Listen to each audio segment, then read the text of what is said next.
आप सबको नरेंद्र मोदी के नमस्कार। लोकतंत्र विजयी हो, भारत विजयी हो, भारत माता की जय। बेल आइकन जरूर दबाएं, मोदी जी को फिर से जिताएं। Hello everyone. Thank you for all being here and for the incredibly warm welcome. On behalf of the United States and the 150 other countries represented in this room, thank you for hosting the Global Entrepreneurship Summit here in Hyderabad, a city that is quickly emerging as the innovation hub of India.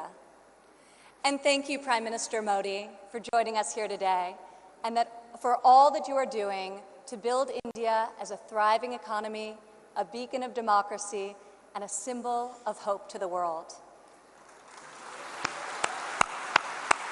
What you are achieving here is truly extraordinary.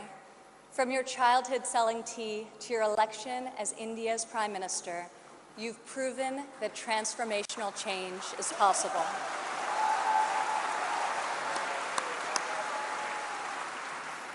And now you are bringing that promise to hundreds of millions of people across your country. Thank you. To the people of India, I want to congratulate you as you celebrate the 70th anniversary of your independence. You are celebrating it as the world's largest democracies and one of the fastest growing economies on earth.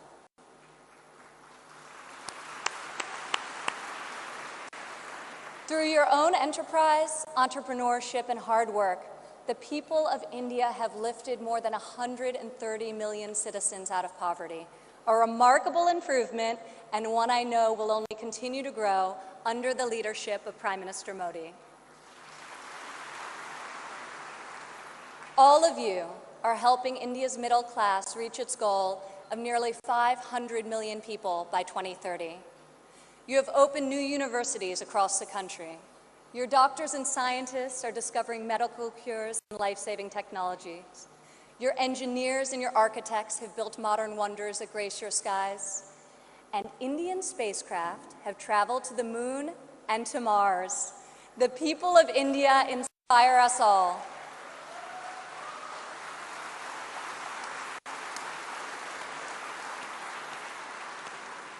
This is the first time India has hosted the Global Entrepreneurship Summit.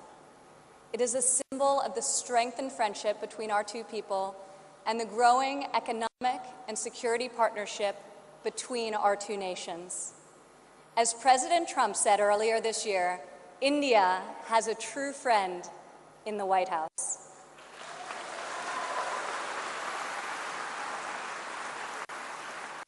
I would like to thank the State Department for co-hosting this incredible gathering. I would also like to thank Governor Narasimhan and all elected Indian officials who are here with us tonight for welcoming us to your beautiful country. Thank you.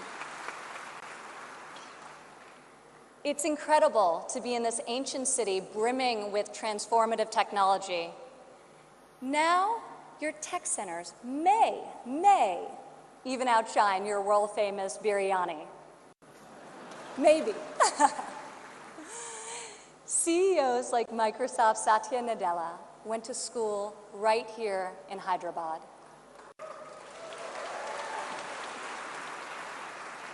Just a few kilometers away, T-Hub's brand new facility is set to open next year and will become the largest incubator in Asia. In this city of pearls, the greatest treasure is you, the dreamers, the innovators, entrepreneurs, and leaders who never give up, never abandon your aspirations, and always strive for a better tomorrow. Today, we come together to celebrate what is happening here in India, States, and all over the world. Entrepreneurs are revolutionizing our economies and improving our societies. You are rewriting the rules. You have the inspiration and drive to serve our communities through the projects you start and the businesses you build. You have the grit, the perseverance, and the will to succeed. Each of you started with an idea. You've worked long days and nights to code the next robot, create the next app, find the next cure, and discover the next breakthrough to improve the lives of millions of people. Some may have tried to convince you that the risks are too great, the rewards too small. But you are here today because you are not afraid to fail. You want to own your future. So I want to congratulate you on all that you have already accomplished.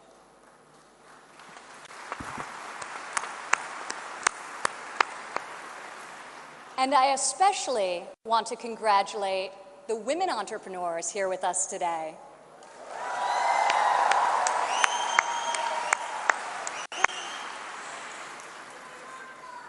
Thank you. This year's summit is focused on a theme that is key to our future: women first, prosperity for all. I'm proud to say that for the first time ever, women make up the majority of the 1,500 entrepreneurs selected to attend this summit. I see all of you out there.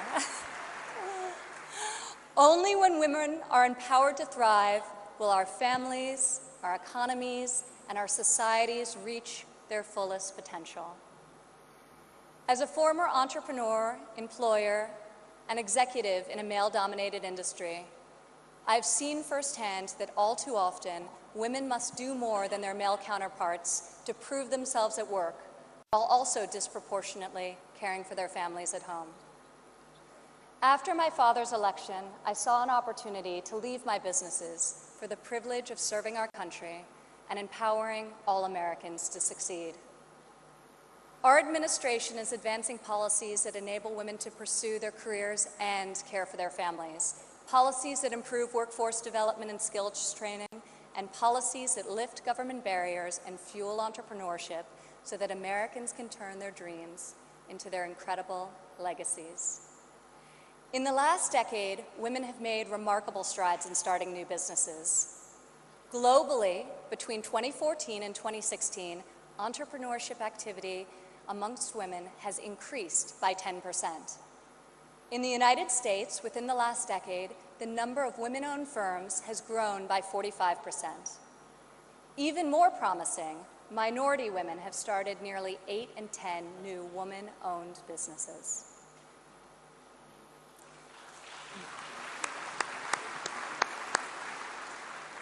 Today, more than 11 million women in the United States own businesses.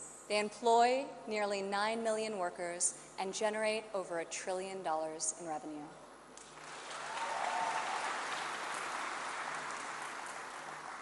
Many women become entrepreneurs and job creators out of necessity. Some weren't given the flexibility they needed at work to care for their families. Others lacked professional sponsors or weren't given a fair shot at a promotion. Instead, women, like the many here today, are charting their own courses and achieving incredible feats. Fueling the growth of women-led businesses isn't simply good for society, it's good for our economy. One study estimates that closing the gender entrepreneurship gap worldwide could grow our global GDP by as much as 2%. The woman in this room can lead the way in closing that gap and ushering in a new era of greater prosperity.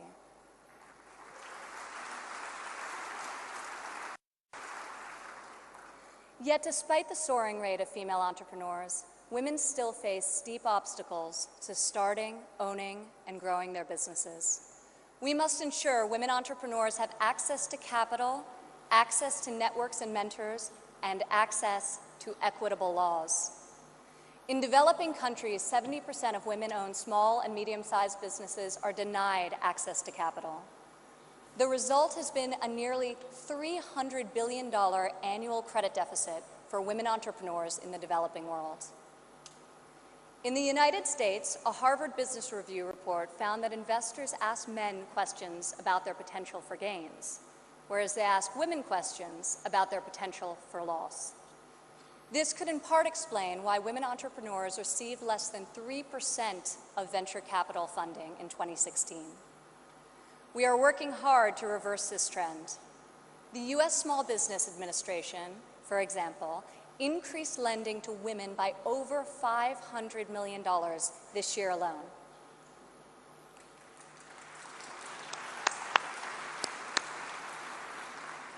When it comes to networks and mentorship, roughly half of women in the United States say they have difficulty finding a mentor. Yet mentorship is critical to success, as each of you knows. Entrepreneurs need professional guidance to help them start and grow their business. In the United States, we are fostering mentorship through programs such as SCORE, a nationwide initiative where successful men and women coach those who want to become their own CEOs. And when it comes to equitable laws, while many developed and developing countries have made tremendous strides, there is still much work to be done. In some countries, women are not allowed to own property, travel freely, or work without the consent of their husbands.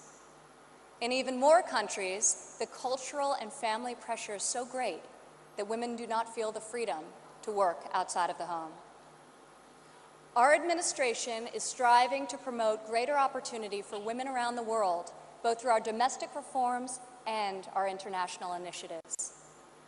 This summer at the G20 conference, the United States was a founding member of a bold new initiative with the World Bank, the Women Entrepreneur Finance Initiative, also known as WEFI.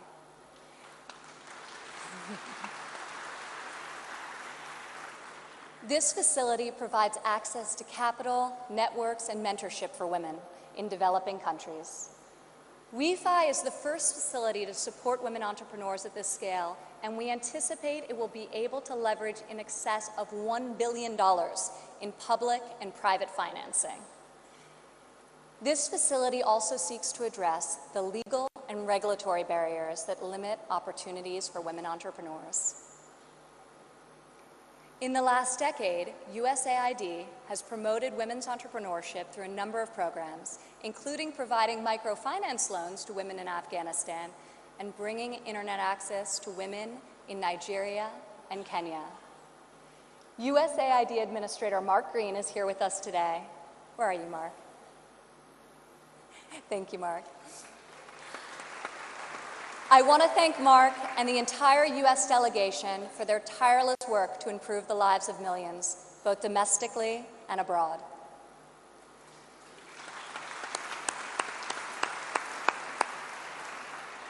Further, as each and every one of you can attest, this summit is yet another powerful example of a U.S. initiative that connects entrepreneurs around the world with investors who believe in your mission and will champion your success.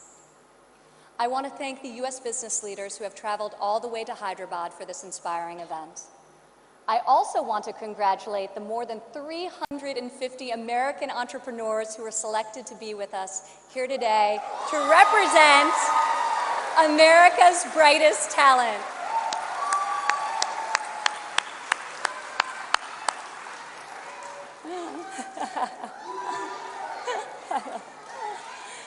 I think I found your section. Thank you. At home, our administration is committed to empowering women entrepreneurs through domestic reforms. In the past 11 months, we have expanded apprenticeship programs and prioritized STEM education to ensure that women and men have more opportunities to master the skills that drive progress in the 21st century.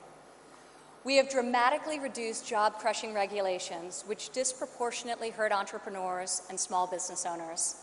And we are laser-focused on passing long-overdue tax cuts.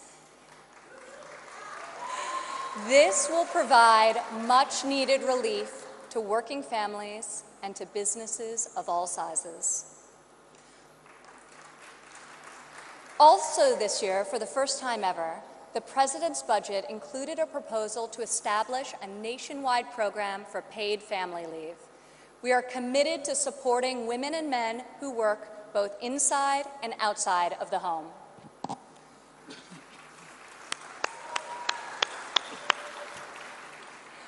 When women work, it creates a unique multiplier effect. Women are more likely than men to hire other women, to give them access to capital, mentorship, and networks. Women are also more likely to reinvest their income back into their families and their communities. Here in India, I want to applaud Prime Minister Modi for his firm belief that the progress of humanity is incomplete without. Just consider, if India closes the labor force gender gap by half, your economy could grow by over $150 billion in the next 3 years. As we kick off this 3-day summit, I encourage everyone here to come together, learn from each other, and find new ways to lift barriers in our society so that women are free to innovate, empowered to succeed, and able to leave our children a brighter future. As we strive for change, we must never forget that the best hope for our future is far greater than any single government policy. The source of our success is found in the spirit, the drive, and the talent of our people. Here with us today from San Francisco is Dara Dotz. Dara spent over a decade working in underserved communities around the world. She witnessed firsthand that many times people need very simple items: a bucket for carrying water, a splint to treat an injury, a part to fix a generator. Dara co-founded Field Ready to provide life-saving supplies through 3D printing. Today, Dara's company responds to disasters all over the world and delivers humanitarian aid with cutting-edge technology. Through her innovative solutions, Dara is saving lives and bringing hope to thousands of communities. Thank you, Dara. Please stand up, Dara.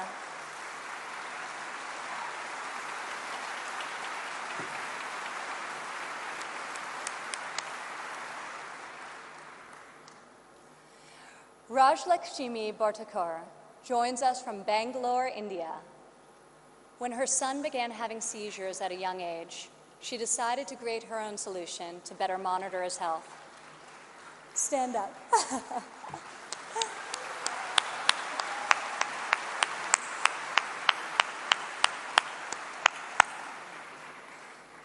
She invented a smart glove that predicts, manages, and detects different diseases and disorders using artificial intelligence. Now her company, Terra Blue, aims to make specialty healthcare accessible in even the most remote places in India. Rajlakshmi, your courage and determination is truly remarkable. Congratulations. Thank you.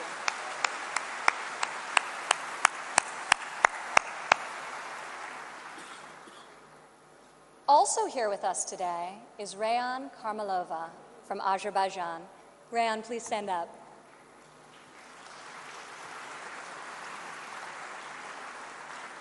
You all won't believe this, but Rayan is just 15 years old.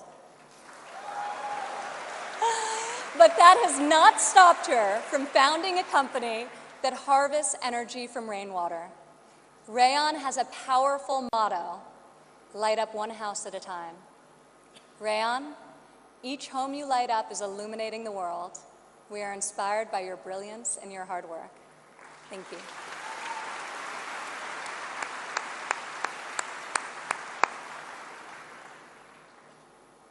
These women represent the vision, the ambition, the grit of every entrepreneur here today. You are saving lives, creating jobs, and bringing hope to our communities. You are transforming our societies one business and one customer at a time. You prove to the world that we have the power to rise above the challenges of our day and to pioneer. Women represent the vision, the ambition, the grit of every entrepreneur here today. You are saving lives, creating jobs, and bringing hope to our communities. You are transforming our societies one business and one customer at a time. You prove to the world that we have the power to rise above the challenges of our day and to pioneer new pathways forward and to leave our mark on this moment in history. Just think about how much better the world would be if all of us, men and women, are empowered to dream big, aim high, and work together towards a more just and prosperous future. A future where mothers and fathers can work hard to build a better life for their families. where boys and girls can go to school, discover their talents, and pursue their ambitions, and where people of all nations can live and work together in dignity and in peace. This is the future we can, will, and must build together. And this is the promise of the visionaries gathered in this room today. Thank you.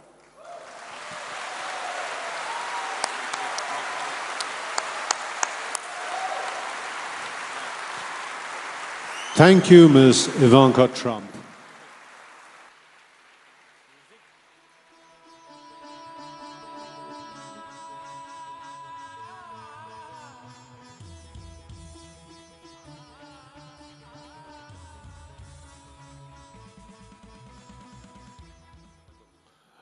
Maybe not.